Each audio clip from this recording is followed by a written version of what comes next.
talk a little bit about just how you present in a particular weekend. So say it's muscles, and I think you're doing nerves or nervous system muscles, I'm sure. But anyway, the scenarios you would set up, or how does it look for us? It's kind of not knowing what it's like to do BMC. Yeah. Amy and I have talked a lot about this in planning the program and what's really important about it. Well, want me to jump in? Yeah, and please feel free to add in. So for us, experience, we've said it multiple times in different ways. I think what we'll have is moments in the day where, so each module is 6 days, okay? And we go for 6 hours, 3 hours, a break, 3 hours. So in that whole schedule of 6 days, every day, at least once, sometimes twice, there is an experience. There is an experiential dropping into, this is the material, let's experience the material. Okay, let's get down into it. So we're experiencing it kind of open, and then it starts to move into the practice of what we call yoga, asanas, breath work. Then there's moments when we pull out, and it's lecture, discussion. It's more cognitive. It's what I said. It gets more like, let's look at this in the notebook. Let's look at how this is working. Let's, how does this work? Here's the information. Now you have the information. Let's get back into our bodies. Let's just see how this feels. Can you feel it? Is that really what's happening? Can we experience? Can we recognize this? Amy, you want to jump in? Yeah, I think that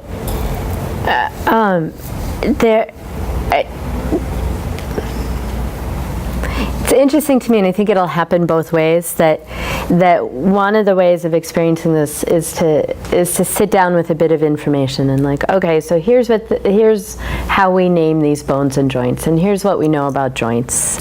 And then to take that information that you could learn from a book and then say, okay, how do I put that into my body? How do I actually feel that in my body? And then what does that have to do with doing asana? And so, those are all different kinds of learning, different ways of taking material and processing it. I also think that there's a lot of value to then, after a process, talking about it and sharing experiences. And one of the things that we'll also do is like, what did each person feel? And to me, that going around the room and having each person say something about what they felt, and acknowledging that there's 30 people in the room and 30 different experiences, that is essential. And it's essential to kind of the whole premise of BMC, that we're not trying to get to one right experience, but how can Carla have Carla's experience really clearly? And how can Jessica have Jessica's experience really clearly? And that it's not about David trying to have Jessica's experience, because you won't. And we're not supposed to. So balancing that out with the challenge, it can be a really significant challenge to not be told what to feel. And this isn't exactly what your question is, but I'm going to take this opportunity to say it. But a lot of times, I'll teach something, someone will say, like, where am I supposed to feel it? I'm like, I don't know. I'll sit with you while you figure it out, but I can't tell you what to feel. I can give you some questions to ask on your way there, but you have to decide and see how you feel it. But we're not actually taught very much in our educational system, in our movement systems. We are not taught to trust ourselves about what our experience is. We're taught to figure out what experience we're supposed to have and then have that experience, or what answer we're supposed to give and to give that answer. So there's a whole thread running through this that, for me at least, is very political, about empowering us each to have our own experience and figuring out how to then be in the room and articulate that, have it, talk about it. I'm going pretty far afield, but to me, from Carla's question, but But that's the space that we want to create, I think, also, of information and experience, variety of experience, and that everybody having their own experience does create a kind of community. But it's a different kind of community than we all know we're right because we're all having the same experience. I will add, if it's okay, I will add to it and say then it's coming with that, you're learning a lot about movement. A lot about movement. You're not learning codification. It's only done this way and only this way and this is what you do. No, we're looking at it from different ways. And a kind of problem solving. Problem solving. So looking at bodies. Wow, when she moves, I see the connections. When she moves, oh, I see where there's a break in the movement. Well, why is that there? Well, what do we do with that? What information or experience could we add to that to fill out her picture for her, possibly? So the thing I love about body-mind centering is that Bonnie would always say, for every person, it's different. Every person in this room, it's different. And if I just teach you a set of rules, you always do this for the hip flexors, blah, blah, blah, on the hip, well then you don't know about every person. You just know this box of crayons I pull out when she has this certain issue with her hip, but you go to this person, it will not be the issue. And that box of crayons won't work. So she said, I'd rather make you incredibly smart so that you can look at every human in this room and assess. Where are the breaks, where are the gaps, where's the connections, how do we fill it in? So I've always loved that perspective. I say that because we'll do a lot of sort of, can I feel it? What am I feeling? What are you feeling? Where are the connections? How to really look at bodies. I don't think yoga trainings really look at bodies. They look at actions in poses, but they don't look at the big flow through. You know, from one end of the body to the other, and how does movement have to do with this picture? How to look at a body and see what's happening with it, or feel in your own body. Welcome. Another question. I have one. Sure. Can you speak to how the approach of approaching anatomy through embryological development informs our movement and our learning? Because it's something that I don't, if you haven't been in a session either with Bonnie or you before, it's a hard thing to sort of describe to somebody, and yet that it's fascinating. Yeah, thank you, Lisa. We forgot to even mention that when we were talking, which really makes us very different from what's out there. And makes it very exciting in my perspective, very exciting, because we're looking at we look at embryology, and we're looking how the body forms, and what we've learned in that study. What we've learned in it is when you watch that, you understand how things are knit together to create a whole experience. And then, because most anatomy was looked at from cadavers when they were dead. They're not looking at bodies in movement. So they may be looking at a psoas, but they're not looking at a psoas in a living, moving, healthy psoas, creating its connections to the rest of the body to complete a movement. So the embryological part brings in how all these things coordinate, and how the body's built in these structural, for lack of a better word, units.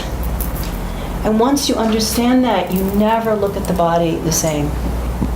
You can't look at yoga as fragmented actions. It completely gets rid of that paradigm.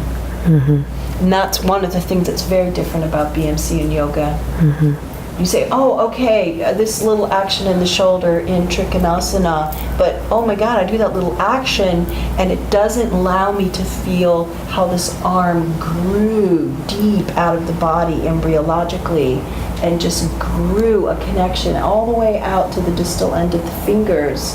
And that's what you're feeling, that aliveness in yoga, that's bringing you back to yourself. Now I know Amy's probably got a lot to say because she teaches a lot of embryology, so Amy, go for it. Everything Lisa said. Everything Lisa said, and well, I'm going to say something you said in another way. So I'm going to acknowledge that I'm restating something. But that a lot of the study of anatomy now is divisive in that we're going to say, oh, this is nervous system, it's not organs. Or this is muscle, it's not bone.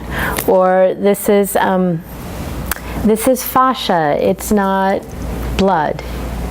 And the study is about distinguishing things. Like that's part of what it is about, dividing things apart. So I don't mean divisive in a like irritating or terrible way, but it just divides and it says this, not this. This is this, it's not this. And it's very, very useful to do that, but it does not give us a number of really important things, which is the interconnectedness of things, which is the interdependence of things and the movement of things. So we cannot solve a question of injury by only talking about muscle. We cannot solve a question of injury by only talking about joint. We cannot solve a question of injury or pain or distress or anything by only talking about the nervous system. Now we might use the nervous system, and I'm hearing a lot now about like sympathetic and parasympathetic and balance those, and like that will solve everything. The nervous system does not work alone. The nervous system does not, is also not the boss of everything. The SI joint, someone comes in and say, I have an issue in my SI joint. And I'm like, okay, and on top of your SI joint, within your SI joint is synovial fluid, and on top of the SI joint is ligaments, and on top of that is muscle, and on top of that is skin, and running through all of that is blood. So are you absolutely positive that it's your SI joint that is the question? And getting which is not to say that the SI joint is not where we might be feeling something. So it's this really, I think it's really important to say, absolutely, my experience is pain, or your experience is pain in your knee. Completely. I believe that you have pain in your knee. I believe that you believe you have pain in your knee. I believe there's pain in your knee. But what is causing the pain in your knee is not your knee. Yeah. Can I just ask you a quick request? Could you please start talking to doctors about this and teaching doctors about this? I'm trying. I'm trying. And we do. And I can't tell, like 3 of my students in New York have gone on to med school and PT school, and I'm like, go take it, preach it. But yeah.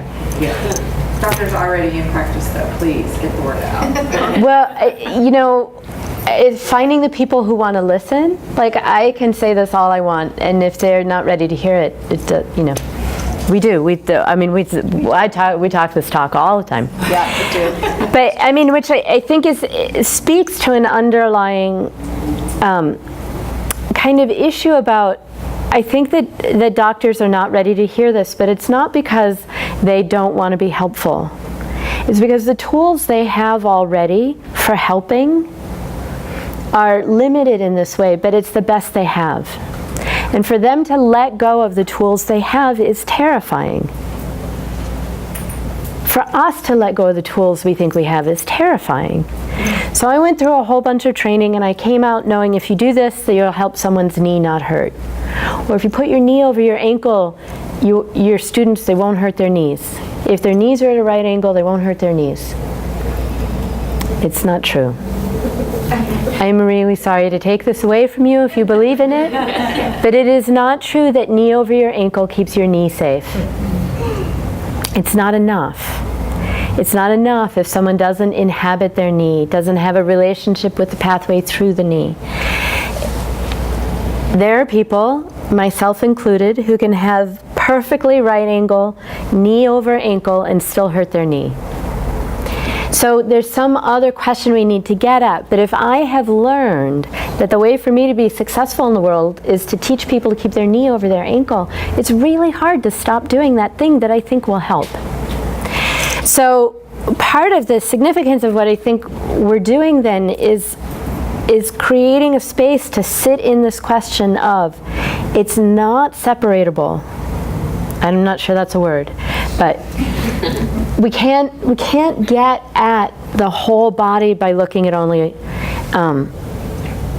that's not quite true. We can start from anywhere and get anywhere else in the body, but we can't get everything we need from any one body system. But any one body system can be a starting place.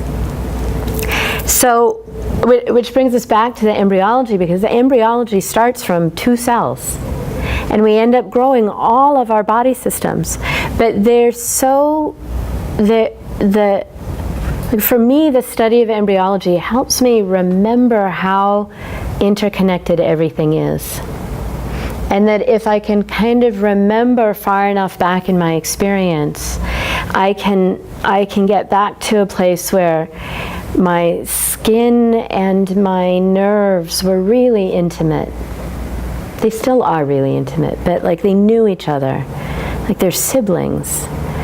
And my muscles and my bones, which in some maps are so different from each other, they're like completely different, whole different. They're not that far apart embryologically. They have a way of knowing each other that's really quite close. And for me, finding, and it's not finding like it's not there, but remembering that aspect of the embryology reveals this possibility in my body for interconnectedness that removes some of the obstacles that I've created in my own ideas about separateness. Because a lot of what our limitations in our body are, not all, there's some really, we deal with gravity, we deal with tension, we deal with compression, but there's a lot of ideas we have about what's possible and what's not possible that are created by mistaken ideas about how anatomically structures work. And when we remove the obstacle of the idea, movement becomes possible in this incredible way. And the whole idea of starting from anatomy then is in a way an obstacle, because we did not start, and this is the embryology again, we did not start as structure that spirit came into.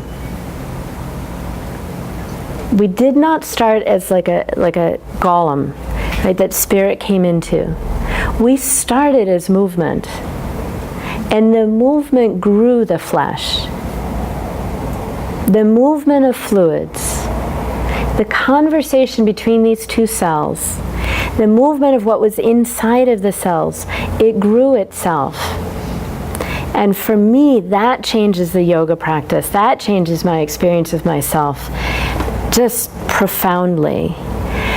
And it helps me take there's so much information that you could get really excited about in BMC. There's so many ideas, and there's tons of anatomy information out there and science, and then you can learn about the organs, but we go back to like movement creates structure.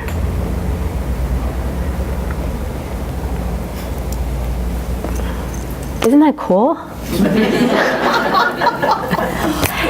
Yeah. So there's another question, and I would just say I see you for question, but I'm just going to say, when you know this embryological piece, and we'll do it for every one of the body systems.